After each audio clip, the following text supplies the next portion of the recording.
la inserción del mesocolon transverso que va desde el vaso y atraviesa en forma diagonal la mitad del páncreas, en la segunda porción del duodeno y acaba en el ángulo esplénico del colon.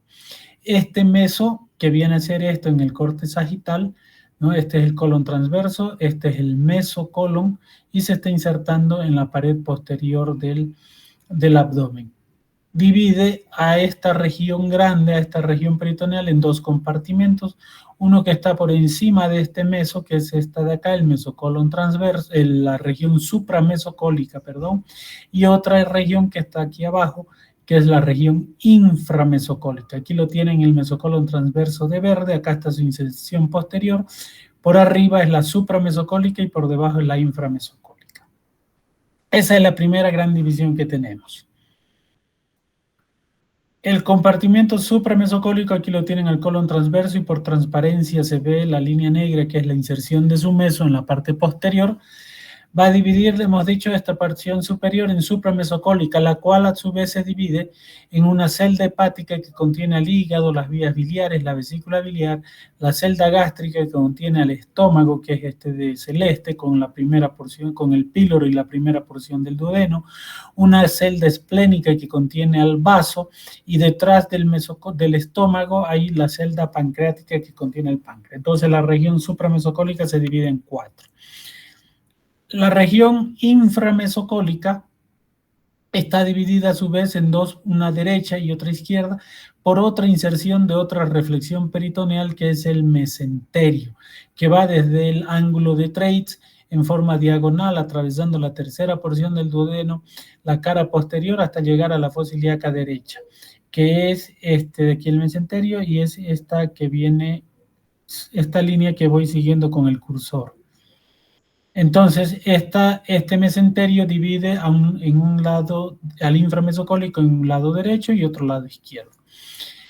Otras inserciones peritoneales o reflexiones peritoneales son la del mesocolon del colon ascendente y la del mesocolon transverso. Entonces, aquí el mesocolon ascendente divide a la región derecha del inframesocólico en otros dos compartimentos. Esto es pared, esto es colon, este compartimento de aquí se llama parietocólico derecho. Esto es colon, esto es mesenterio, esto se llama mesentérico cólico derecho.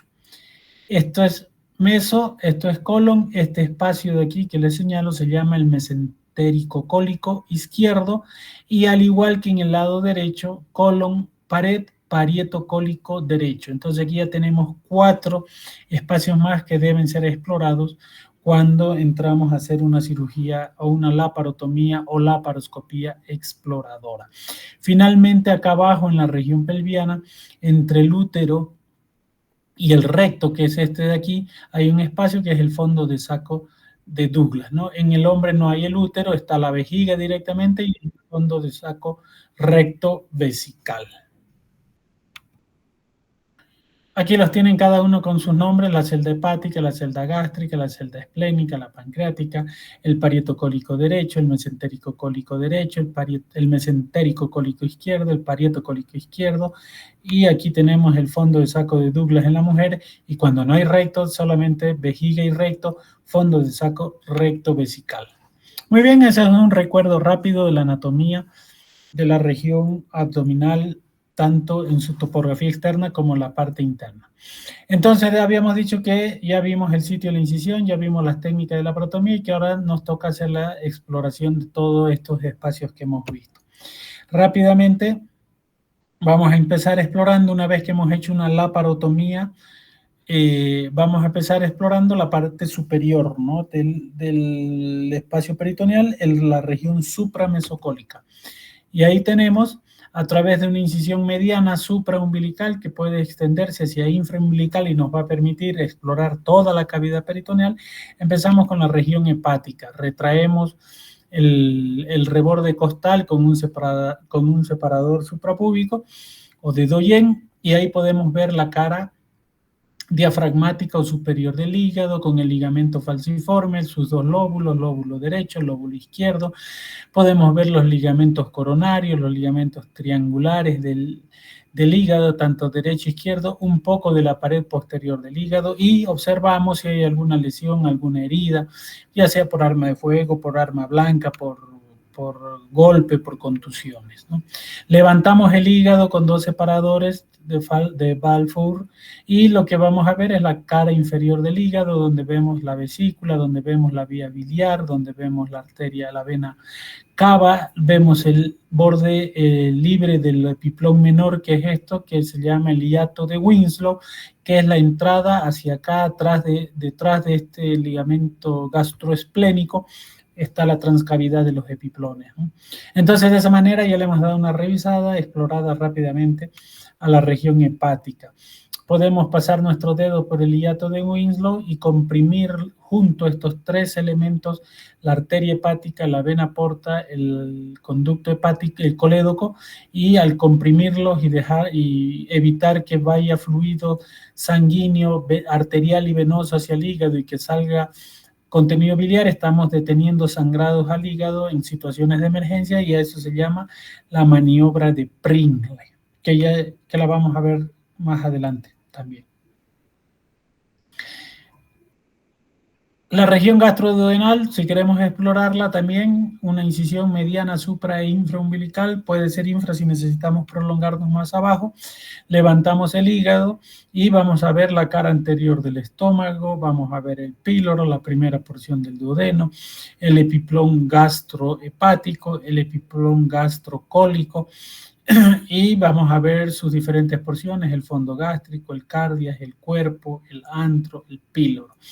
Para poder ver la cara posterior, aquí estamos viendo la cara anterior del hígado, del estómago. Para poder ver la cara posterior del estómago, tenemos vías de acceso.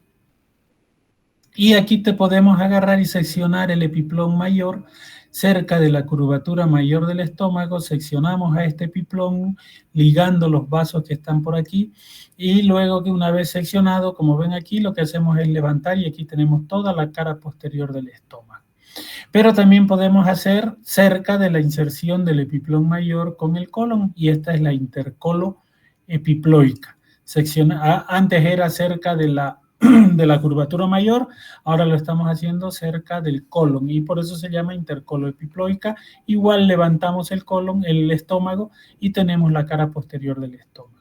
Y finalmente te podemos ver la transmesocolónica. Levantamos el mesocolon, abrimos el mesocolon y a través transmesocolónica vemos en este corte sagital, aquí tenemos el estómago, esto es anterior, esto es posterior.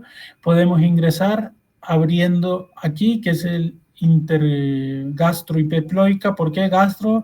Porque es entre el estómago, o ¿cómo es? ¿Por qué intergastroepiploica? Porque es entre el estómago y el epiplón. Por aquí mismo entramos y vemos la cara posterior del estómago. Podemos abrir aquí, que va a ser la intercoloepiploica, entre el epiplón mayor, que viene a ser este, y el colon transverso, que es este, y vamos a ingresar igual a la transcavidad de los epiplones y podemos ver la cara posterior del estómago. O finalmente levantamos el colon transverso y entramos a través del mesocolon transverso, que es la transmesocolónica. Son las 3 vías para explorar la cara posterior del estómago. Para explorar la región del píloro, primera porción del duodeno, segunda porción del duodeno, hacemos la maniobra de Kocher, que consiste en seccionar el peritoneo parietal que une el duodeno a la cara posterior del peritoneo parietal, del abdomen, del peritoneo parietal, y retraer hacia medial el duodeno, y de esta manera nos va a permitir llevar todo el duodeno y la cabeza de páncreas hacia la línea media y nos va a permitir observar diferentes estructuras como la vena cava, como el riñón derecho, como la cabeza de páncreas, que es esta de aquí, como el colédoco retroduodenal, que está acá arriba, como la cara posterior del duodeno, que viene a ser esta de acá. La cara anterior está acá, ¿no? Lo estamos traccionando y dándole la vuelta, y como la vena porta, que es esta azulita de aquí. Entonces, con esta maniobra de Kocher podemos explorar todas estas regiones. La región pancreática, que es parte de la región supraduodenal, también podemos hacer una incisión mediana supra e infraumbilical o una incisión en boca de horno, que es subcostal bilateral, y levantamos el hígado, y nos encontramos con la cara. El páncreas está detrás de este estómago. Por lo tanto, para ingresar, podemos ingresar por aquí. Como se ve aquí, seccionamos el epiplón gastrohepático y vamos a tener acceso a parte del cuerpo, del cuello del páncreas y lo podemos estar viendo aquí. Estamos ingresando en la transcavidad de los epiplones. Esa es una vía. Podemos hacer la misma, la intergastroepiploica, ¿no? Seccionar el epiplón cerca de la unión de la curvatura mayor, levantar el estómago y aprovechamos de ver la cara posterior del estómago y miren cómo lo vemos al páncreas en toda su longitud, cabeza, proceso uncinado, cuello, cuerpo, cola de páncreas, ¿no? La intergastroepiploica. Igual que el anterior lo podemos hacer en cerca de la unión del colon, la intercoloepiploica, ¿no? Y levantamos de la misma manera, no cerca del estómago, sino del colon, y exactamente las dos vías son la intergastroepiploica y la intercoloepiploica, nos permite explorar cara posterior de estómago y páncreas, ¿no? Esta vía es a través, seccionando siempre el epiplón mayor, ya sea cerca de la curvatura mayor o cerca del colon transverso. La otra forma de entrar en la transcavidad de los epiplones y ver el páncreas es levantando el colon. Aquí está el mesocolon transverso. Lo abrimos el mesocolon transverso y es la transmesocolónica. Y aquí vamos a caer directamente en el páncreas, ¿no? Vamos a ver el borde inferior del páncreas, sobre todo la tercera y la cuarta porción del duodeno que están más o menos por aquí. Este es el trait, entonces aquí está la cuarta porción del duodeno. Ahorita está cubierto por el colon, lo tendríamos que abrir para poder ver. Y finalmente, para ver solamente cabeza de páncreas, aquí tienen la maniobra de Kocher. Entonces tendríamos 4 vías para ver el colon transverso. Aquí las tienen las 4 vías en resumidas cuentas. Aquí está la columna, esto es posterior, esto es anterior. Podemos hacer a través del epiplón gastrohepático, es una de las vías, a través del mesocolon transverso, intergastroepiploica por aquí, intercoloepiploica por aquí, y vemos este órgano que es el páncreas. Este es el mesocolon transverso, transmesocolónica, y en este corte no podemos hacer la maniobra de Kocher porque no le estamos viendo el duodeno. La última región de arriba es la región esplénica. También a través de una incisión mediana supraumbilical podemos acceder y lo tenemos en la región del hipocondrio izquierdo al vaso. Para poder explorar bien el vaso, lo que más sufre a veces es el pedículo, y para poder explorar el pedículo del vaso, la cara pedicular, la cara interna del vaso, podemos tener maniobras que van a depender si este pedículo es corto o si es un pedículo largo. Si su pedículo es corto y no lo podemos ver a simple vista, retrayendo el estómago y el colon hacia medial, tendríamos que abrir el epiplón mayor, ya sea cerca de la curvatura mayor, ya sea cerca del colon transverso, haciendo, ¿no es cierto?, la sección del epiplón mayor, una vía intergastroepiploica o intercoloepiploica, o seccionándolo en la mitad, el epiplón mayor, pero con eso lo tenemos expuesto al páncreas, la cara posterior, y aquí lo tienen expuesto al pedículo esplénico, que en este caso es lo que queremos ver.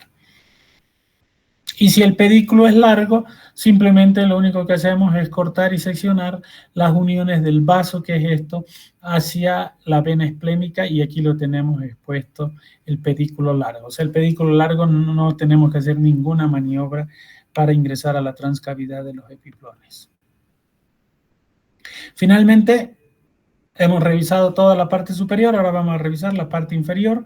Podemos acceder a esta a través de una incisión mediana infraumbilical, paramedianas internas, de preferencia, y a las paramedianas, como les dije anteriormente, no se realizan, a una mediana o por la paroscopía, ¿no? Y en este caso lo que vamos a hacer es explorar la región del parietocólico derecho, la región de mesentericocólica derecha, izquierda, y los parietocólicos izquierdos, ¿no? Para explorar esta región, lo único que hacemos es separar y llevar el intestino con el meso hacia el lado izquierdo y el colon así, y ya podemos ver toda esta región. Lo mismo acá, agarramos el intestino, lo trasladamos hacia la parte derecha del cuerpo humano, el colon hacia la izquierda, el descendente, y podemos observar esta región. Si queremos ver los órganos retroperitoneales, usamos dos maniobras que son la de Cattle-Brach y la de Mattox. Cattle-Brach consiste en seccionar el peritoneo parietal, la fascia de Tolt que une el colon con la parietocólica derecha, y luego se desplaza hacia medial el ángulo esplénico, el colon ascendente, el ciego, como se ve en esta figura. Aquí esta es la línea punteada donde se hace la sección de la fascia de Tolt, y aquí están desplazados todo el colon ascendente hacia la izquierda, y de esa manera podemos ver órganos como el riñón, como la vena cava, como la aorta, como las venas renales, como el uréter derecho, el hígado derecho. Podemos ver la parte inferior del colédoco, la cabeza de páncreas. Y la maniobra de Mattox es al revés. Seccionamos la fascia de Toll del lado izquierdo, que une el parietocólico con el colon izquierdo, y se desplaza hacia medial el ángulo esplénico, el colon descendente, el colon sigmoides, se los lleva hacia medial, y podemos ver la glándula suprarrenal, el riñón izquierdo, los vasos renales, el uréter, la aorta, la ilíaca, la vena cava, en una buena exposición de Mattox. En este caso, estas dos maniobras estamos haciendo exploraciones del retroperitoneo. Eso es exploración de la cavidad abdominal. ¿Alguna pregunta de esto?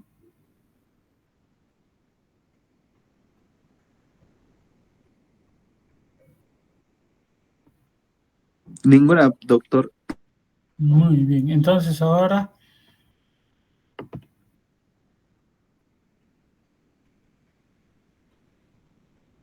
vamos a cerrar este. Ahí no están viendo, ¿no? Mi presentación todavía. ¿O sí? No se ve, doctor. Ya, ahorita les presento eso otro. Drenajes y avenamiento, ahora sí lo van a ver.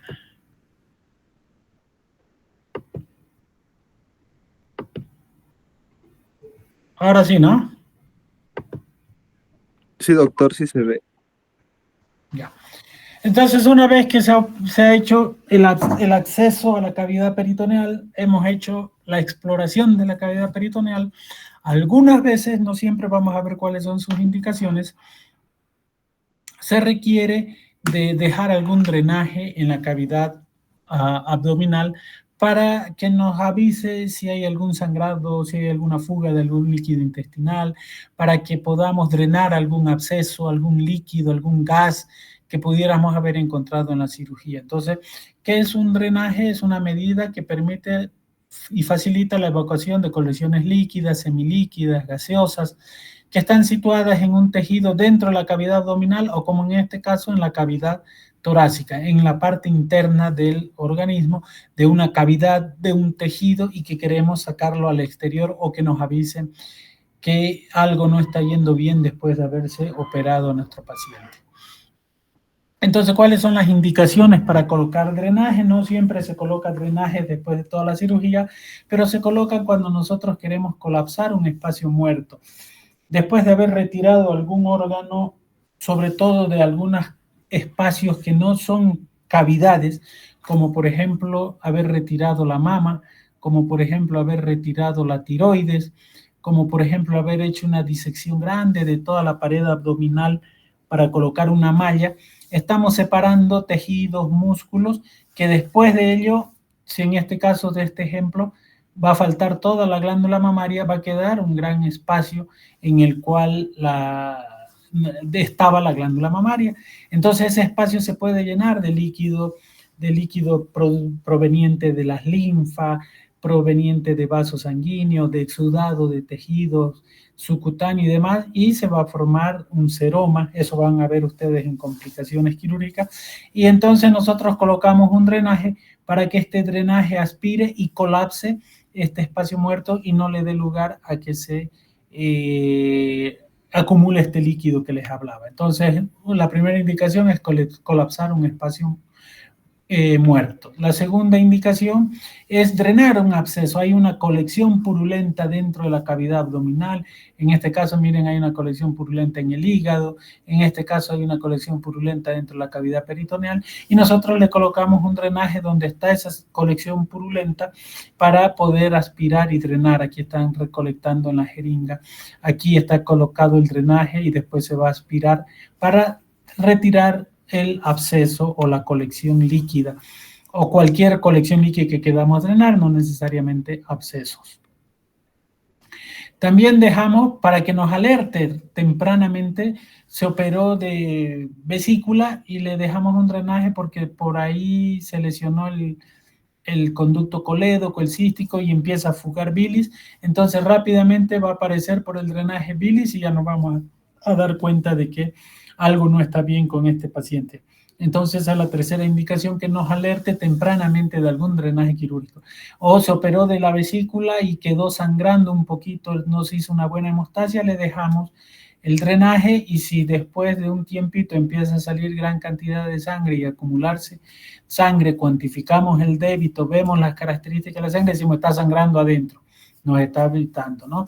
No solo de sangre, sino de contenidos intestinales, biliares, aire, orina.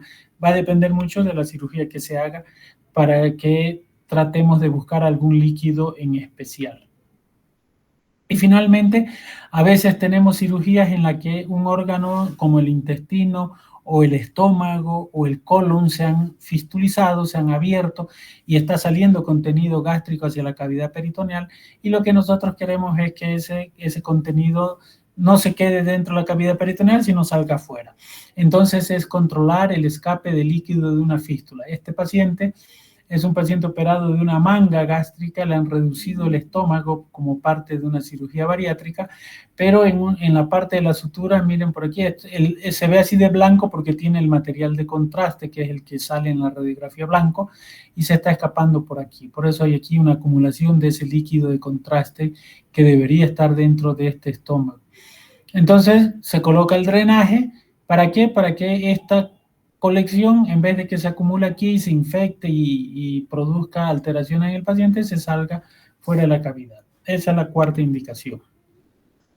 Los drenajes que se quedan dentro de la cavidad abdominal no tienen que lesionar los tejidos, no tienen que lesionar vasos sanguíneos, entonces tienen que ser suaves, no deben obstruirse por coágulos, tienen que permitir el salir todo, coágulos, sangre y demás, deben ser flexibles, suaves, deben ser radiopacos para que veamos dónde está localizado, deben tener un reservorio para que llegue y veamos y cuantifiquemos la cantidad de líquido, el tipo de líquido que está, sus características, no debe moverse de un lado al otro, no debe descomponerse, debe ser homogéneo, ¿no? Para permitir su retiro y no se nos suelte, que hay una parte dura y otra blandita y cuando lo estemos retirando del cuerpo humano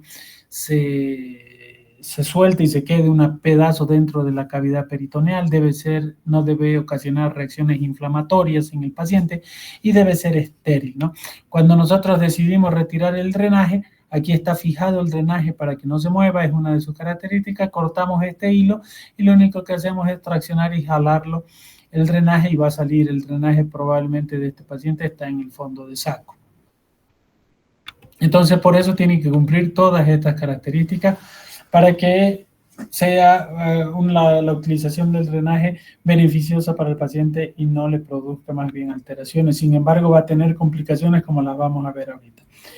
¿Cómo se clasifican los drenajes? De acuerdo a su función, puede ser profiláctico, es decir, para prevenir que se acumule alguna sustancia. Yo lo voy a dejar en esta mastectomía para que no se me acumule el seroma, para que no se me acumule sangre y no se me haga un hematoma, ¿no?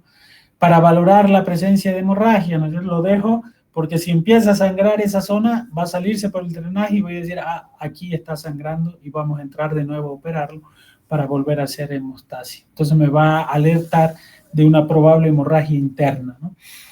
Para que no haya infecciones posteriores, retiramos todos los materiales infectados que siguen y también nos puede ayudar a detectar fallos en la sutura.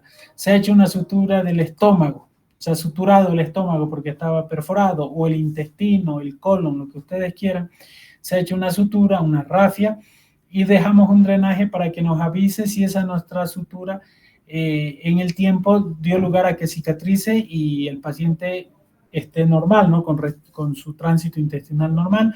Hay veces que las suturas, aunque a pesar de que la hayamos hecho bien, por diferentes mecanismos, esa herida que tenía el colon, esa lesión del colon no cicatriza y se abre.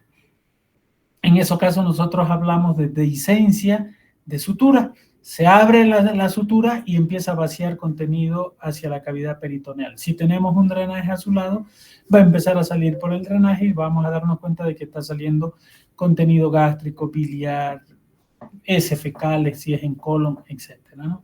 Y finalmente también puede ser, entonces puede ser profiláctico si vamos a prevenir, o terapéutico. Ya está la fístula, como vieron en la imagen anterior de esa fístula de estómago, y lo que hacemos es colocarle para que esa fístula se redirija hacia el exterior y no haya necesidad de operar de nuevo al paciente. Cuando colocamos el drenaje según su colocación, puede ser en la cirugía misma, ¿no? Se ha hecho la laparotomía, está a punto de cerrarse, se coloca el drenaje y se lo saca por una contrabertura. O puede ser transcutánea, ya sabemos que tiene el paciente su absceso hepático y lo que hacemos es puncionar la pared abdominal hasta llegar al hígado, colocarlo el drenaje donde está la colección. Obviamente para hacer esta punción transcutánea y colocar un drenaje necesitamos de imágenes como en este caso esta que es la tomografía o la ecografía. No pudiéramos hacer a ciegas porque no vamos a saber dónde está la colección purulenta que queremos drenar, ¿no? Entonces necesitamos acompañado de imagen, ya sea por ecografía o por tomografía. Según su mecanismo de acción, los drenajes pueden ser pasivos o pueden ser activos. Pasivos es cuando no utiliza de medios de energía, solo utiliza mecanismos naturales como la capilaridad o la gravedad. Gravedad de arriba hacia abajo, ¿no es cierto? Y capilaridad es la propiedad que tienen las superficies planas de transportar superficies líquidas, sustancias líquidas, gaseosas o aires a través de sus paredes, ¿no? Que también utiliza la gravedad. Y activo es cuando necesitamos de un mecanismo de succión activo que genere una fuerza negativa para que permita succionar el contenido que hay dentro de la cavidad donde hemos dejado el drenaje. Por ejemplo, este drenaje tubular es simplemente un tubo puede ser de caucho, puede ser de goma, puede ser de silicona, que está colocado en el interior del abdomen y que por gravedad el otro extremo está acá abajo. Entonces, el contenido entra en la luz del drenaje tubular y va saliendo hacia afuera. Si es por capilaridad, esta superficie plana, los líquidos van a transcurrir por la superficie plana desde la parte interna hacia afuera. Y estos otros dispositivos como el Hemovac o el Jackson Pratt generan una presión negativa dentro que va succionando constantemente el drenaje. Este es el drenaje que está dentro de la cavidad abdominal o de cualquier cavidad que usted se haya colocado, y esta perita está absorbiendo lo mismo que este mecanismo con fuelle, que es el que hace que aspire esto que está dentro de la cavidad.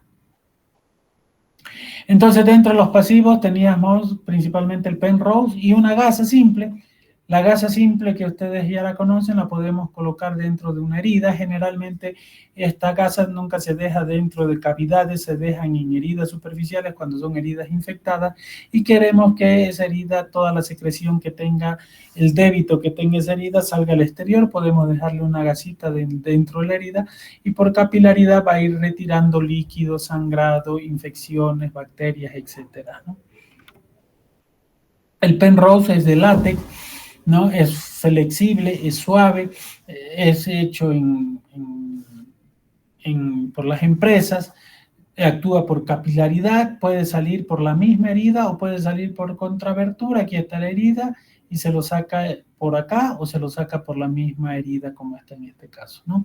También los Penrose se dejan en superficies generalmente. Rara vez está indicado dejar dentro de cavidades, dentro del interior de cavidades. Pero sí se puede dejar cuando hay algún absceso subhepático, absceso en el fondo del saco de Douglas y nos puede demostrar y salir por aquí algún sangrado y demás y avisarnos de que está sangrando. Sin embargo, en rojo está marcado aquí porque su principal indicación es en las heridas y no en el interior de la cavidad abdominal. Si yo quiero saber todo esto, si tengo una anastomosis, si tengo abscesos, si tengo una sutura y quiero saber yo y tengo eso está dentro de la cavidad peritoneal, le dejamos un drenaje tubular, no un drenaje de Penrose. Entonces el drenaje tubular, como ven aquí, tiene algunos orificios en el extremo distal, tiene una luz interior, es de látex, es de caucho, es de silicona. Los de silicona son los más inertes, los más blandos. Entonces todas las secreciones entran por aquí, entran por aquí, entran por aquí y luego salen por el otro extremo que está fuera de la piel, que también sale por contrabertura. Esto lo sacamos siempre por contrabertura y los podemos colocar en el espacio de Morrison entre el hígado y el riñón derecho, debajo del diafragma del lado derecho, debajo del lado izquierdo, en los espacios parietocólicos derecho e izquierdo, en el fondo del saco de Douglas. En cualquiera de estas regiones colocamos este extremo y el otro extremo sale por contrabertura hacia afuera y ahí es cuando obtenemos las diferentes secreciones que vayan a ir saliendo. Simplemente por gravedad. El drenaje en tubo en T de Kerr se llama en T de Kerr porque tiene esta forma que es de T, ¿no? Una rama horizontal más pequeña, una rama vertical mucho más grande. Se coloca, generalmente su principal indicación es en el colédoco, como lo ven aquí. Aquí está la rama horizontal pequeña, la rama vertical más larga va a salir por contrabertura en el flanco derecho y lo que va a hacer es recolectar bilis que sale del colédoco y la va a recolectar hacia atrás, ¿no?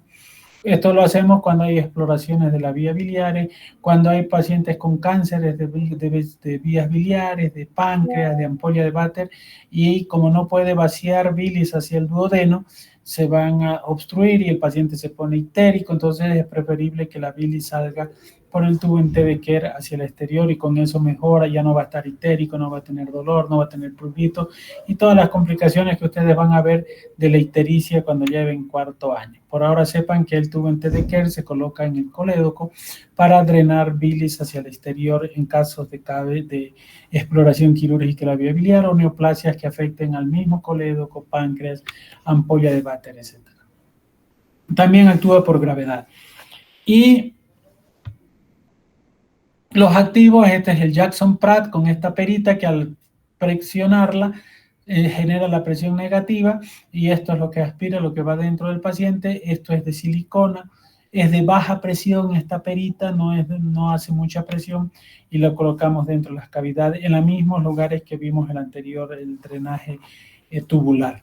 Este otro tiene un mecanismo de fuelle que hace una presión mucho más potente que la pera, no es de tan baja presión, es de alta presión, y también podemos colocarlo en los mismos lugares que colocamos el drenaje, pero como al ser de mayor alta presión puede producir alguna aspiración y lesión de órganos intraabdominales. Otro drenaje activo que no se coloca en abdomen, pero que está aquí, es que se coloca en el tórax. Cuando hay neumotórax, cuando hay hemotórax, se coloca, se llama el sello de agua, ¿no? Que aquí tiene un frasco con agua, uno de los extremos entra hasta el agua y el otro extremo queda en el aire.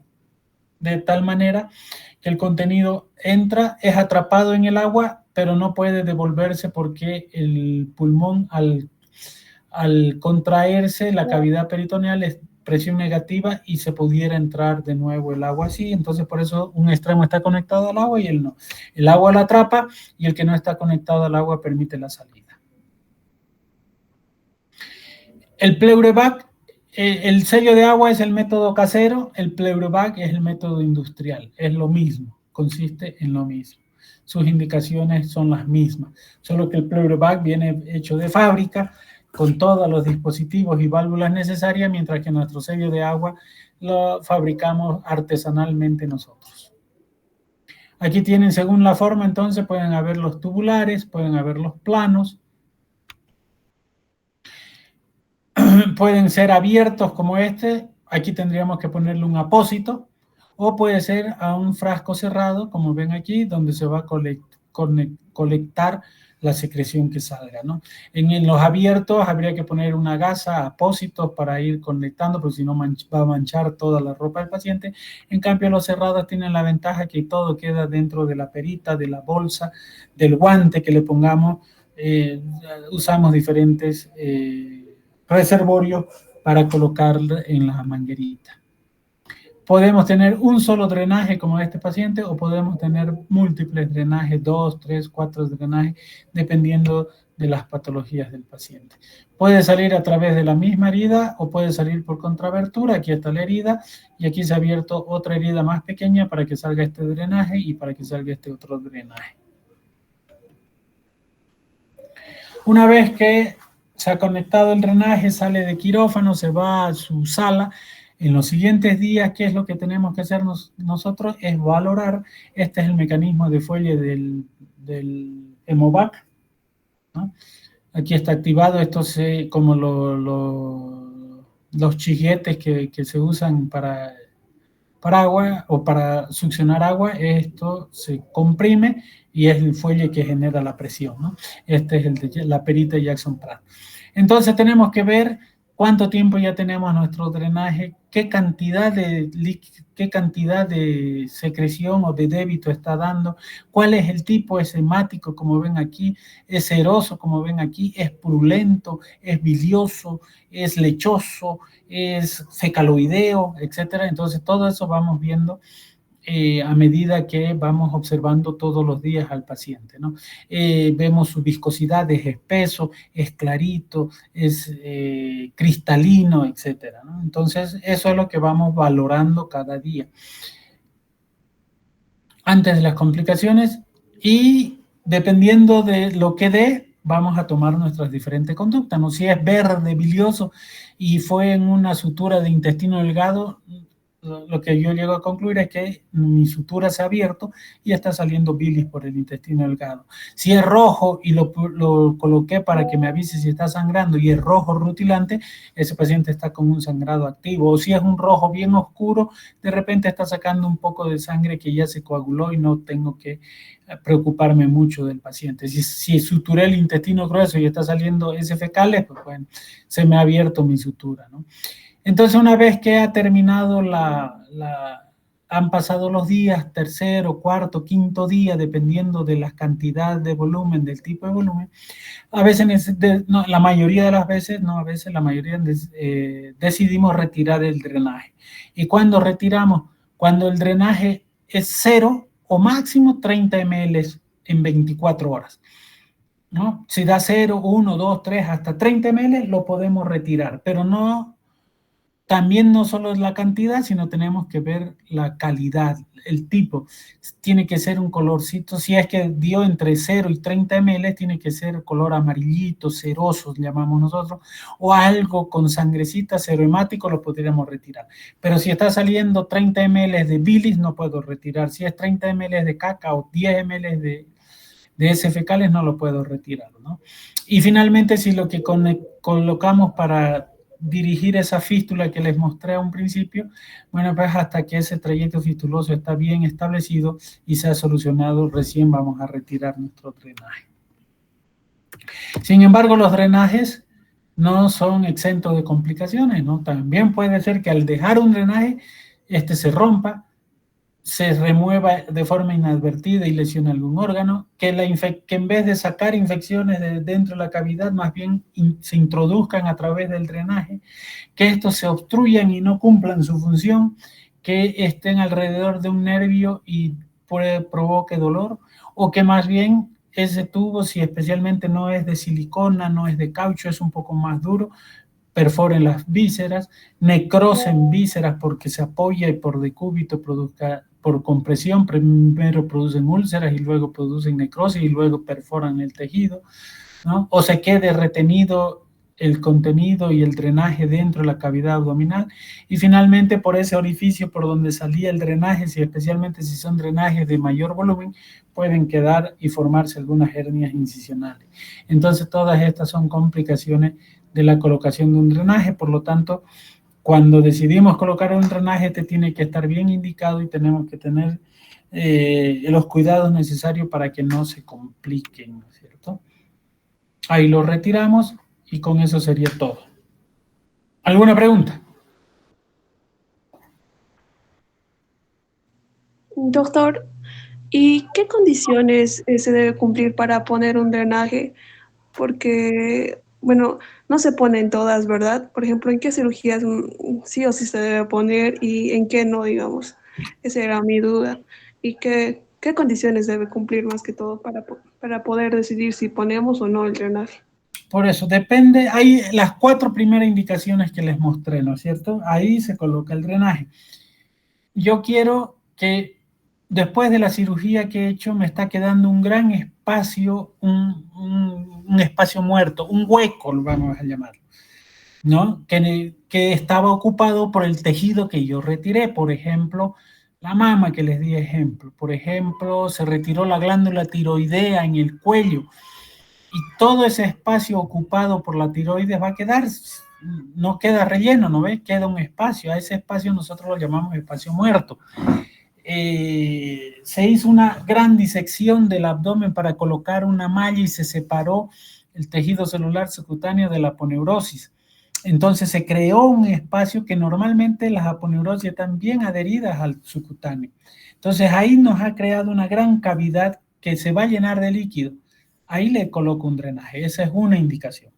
Otra indicación es para que me alerte de alguna salida de líquidos, de sangrado, de bilis. Operamos una vesícula, digamos, ustedes han debido entrar a ver vesículas. La vesícula está pegada al lecho hepático y al retirarla hay que ir quemando, hay que ir haciendo hemostasia del lecho hepático para que este no sangre. Pero a veces, por la complejidad de la cirugía, la cronicidad de eso, empieza a sangrar y yo quiero dejarle un drenajito ahí porque no estoy tan seguro de toda la hemostasia que hice. Entonces le dejamos un drenaje en esa vesícula que la mayoría no lo necesita, pero en este caso estoy dudando y de repente en las siguientes horas empieza a sangrar, le dejo el drenaje y me estoy viendo el drenaje. Si empieza a salir sangre, por ese drenaje volvemos a entrar a operarlo. Si no sale más sangre, entonces ya no entramos a operarlo. A veces también durante las cirugías de la vesícula fue una cirugía muy difícil, muy crónica, que no sabemos si ha producido alguna lesión, algo en el conducto colédoco, por ejemplo. Entonces le dejo un drenajito ahí al ladito del colédoco para que si empieza a salir bilis, entre en el drenaje, yo lo vea afuera y diga, hay lesión de la vía biliar, hay que entrar a operarlo de nuevo al paciente. No es en todos los casos. Entonces, para que me alerte, a un paciente se le operó y se le hizo una sutura, una anastomosis de intestino. Se anastomosó, se resecó intestino y se lo anastomosó. Le puedo dejar el drenaje ahí al ladito de la anastomosis o en alguno de los espacios que le he mostrado para que si saliera contenido intestinal, yo lo viera. Entonces ahí me está alertando de cirugía, ¿no? No hay una cirugía, a este le ponemos y a este no le ponemos. Va a depender de lo que yo durante la cirugía espere de mi cirugía, ¿no? Otra indicación, se opera de apéndice y hay una colección de pus ahí porque el apéndice se reventó, se perforó, hay un absceso.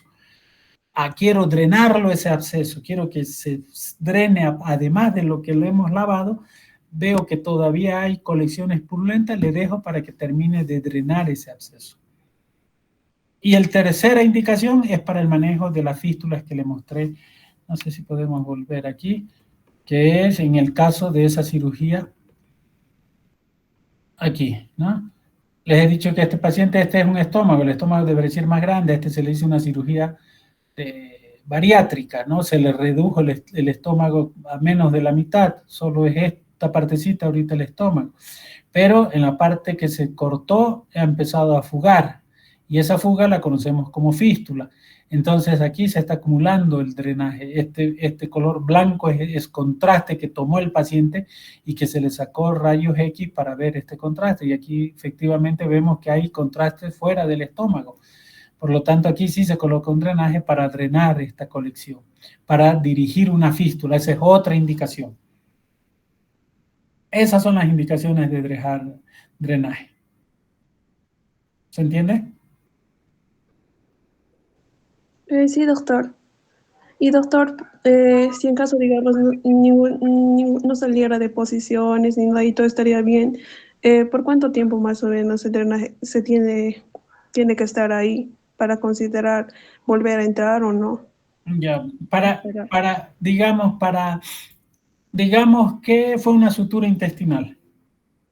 La sutura intestinal normalmente hasta el quinto día los hilos mantienen unidas las bocas de la sutura, ¿no? De la anastomosis o de la sutura. A partir del quinto día ya los hilos dejan de hacer su función, pero un paciente en buenas condiciones o si se ha hecho todo bien, al quinto día ya se ha cicatrizado esa herida. Entonces no tendría por qué fugarse contenido intestinal. Entonces, si yo estoy sospechando o le estoy dejando un drenaje para que me alerte la fuga de un intestino, tendría que dejarla mínimo 5 días. Si yo estoy dejando mínimo 5 días, ¿no? No podría dejarle y al segundo día sacárselo el drenaje si sé que al quinto día se me puede abrir mi herida se me puede hacer la dehiscencia de la herida. Entonces mínimo 5 días. Ahora, si yo le estoy dejando para que me avise si hay sangrado o no, por ejemplo.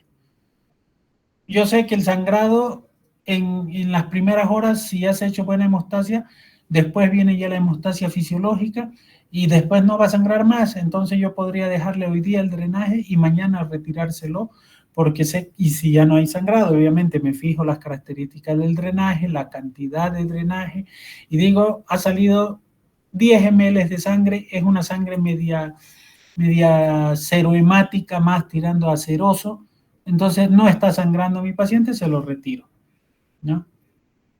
Porque solo quiero ver sangrado. Si mi objetivo era drenar una infección, drenar un absceso, voy a estar viendo, primeros días sale pus, segundos días sale pus, después ya se va aclarando, el momento que ya sale líquido clarito, que el paciente ya no tiene fiebre, que sus laboratorios están normales, también se lo retiro el drenaje, ¿no? Entonces, cuando colocamos un drenaje tiene sus indicaciones, la forma de retirarlo también tiene sus indicaciones. En esto de los drenajes no hay una fórmula de 1+1, depende de muchos factores para retirar un drenaje, dejarle un drenaje, colocarle un drenaje, pero lo más básico es lo que les he dado.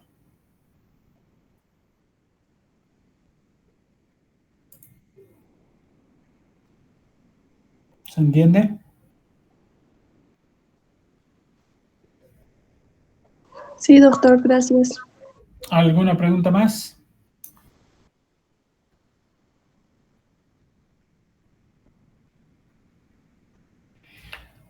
Ustedes, digamos, como médicos generales, como competencia para cuando egresen de la Facultad de Medicina, es hacer lo que les he mostrado, cuantificar el drenaje. Saber para qué le colocaron el drenaje. A este drenaje se lo colocaron porque ha sido una sutura.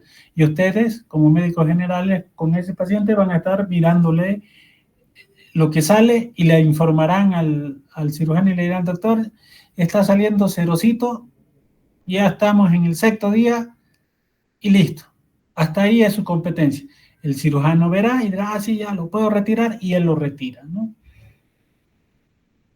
Pero ustedes tienen que tener una idea grande. Ustedes no podrían retirar un drenaje de un paciente quirúrgico porque no es competencia del médico general, es de quien lo colocó el drenaje.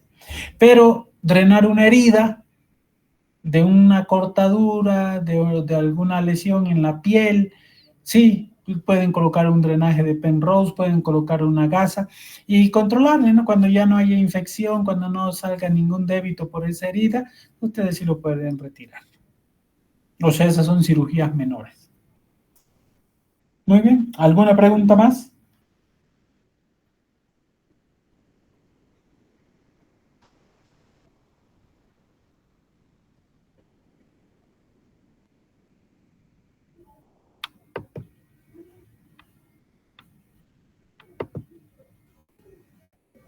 Bien, creo que no hay preguntas. Conmigo se ha acabado las teorías, ya la próxima creo que es con el doctor Bustamante, hernias. Nos vemos, muchachos, que le vaya bien. Chau, chau. Está bien, doctor. Hasta luego, doctor.